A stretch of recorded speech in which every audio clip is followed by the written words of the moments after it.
It's that time again. It's another Q&A edition of Optimal Health Daily, episode 405, and I'm Dr. Neil Malik.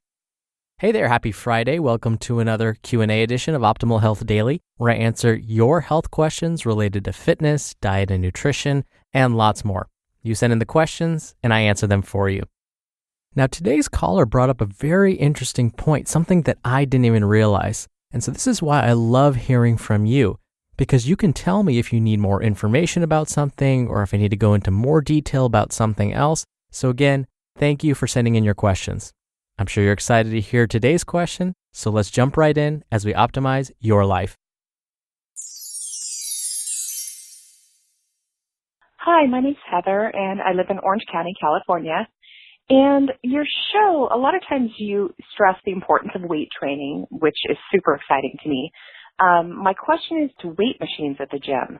Most of what I hear on your show deals with free weights or body weight exercises, but you don't often mention lifting using the weight machines at the gym, which is really where my comfort zone is. What are your thoughts on using these machines? Thanks so much. Hello, fellow Orange County resident Heather. Thank you for your question. I'm really glad you asked about this. I didn't realize that I spent so much time discussing free weights and body weight exercises. I had no idea that I spend so little time discussing weight machines at the gym. This probably made me sound like a free weight snob, which I swear I'm not. So let me start by saying that I have no problem with weight machines. In fact, I used them when I first started getting into strength training and frankly continue to use them. So I'll first talk about why I like them, and then mention when it may be time to graduate and begin incorporating free weights. So first, the good. I mentioned that when I first started getting into resistance training, I used weight machines. The reason is these machines can help you get a feel for how to perform the move properly, and in general, can help protect you from injury. This is because these machines restrict your range of motion, so that when you're performing the move, your form is nearly perfect. Now, why nearly perfect and not perfect all the time? Let's imagine for a second. You're using the shoulder press machine at the gym. For those of you that aren't quite sure which one that is, it's the machine where you sit in what looks to be a high back chair with a handle placed in front of each shoulder. You grab the handles with both hands and then press them to the sky. As you press your hands up, your shoulders kick in to help you lift those handles, and as you lift, the machine guides you through the perfect motion. But people can still injure themselves if they're not careful. For example, breathing is super important. So even if you're using a machine, as you lift the handles, you want to be sure you breathe out.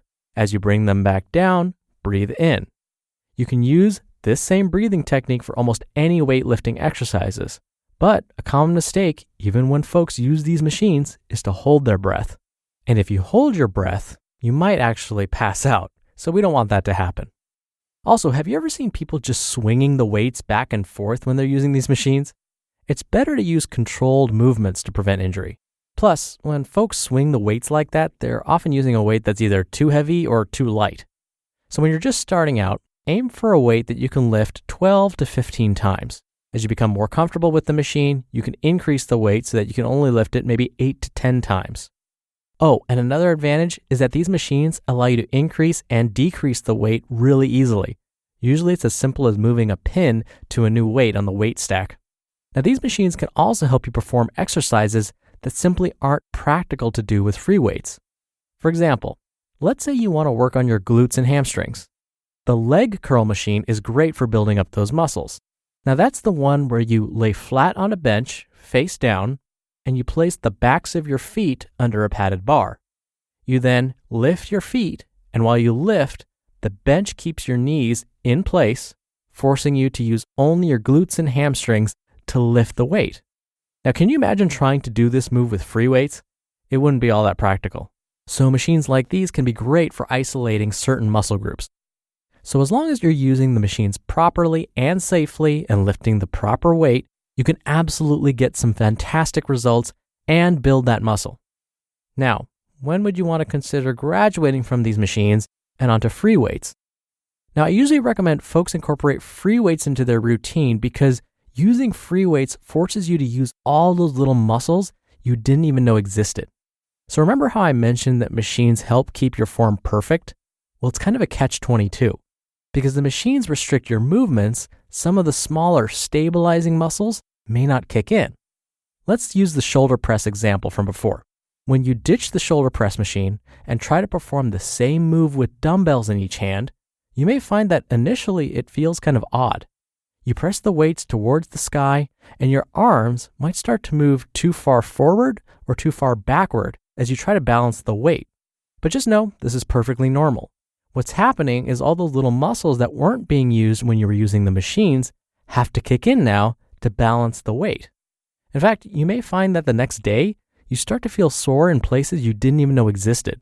So this is why I like incorporating some free weights into a resistance training program. It kicks in those stabilizing muscles that can help prevent injury. So the bottom line is this. Using machines for building muscles, isolating specific muscle groups, and strengthening your bones, of course, is great. I especially like to recommend them when someone is brand new to resistance training. But to be sure you work your muscles to their fullest extent, incorporate some free weights every now and then. Thank you again for the question, Heather. You'll be entered into a very small raffle every month to win a book from us.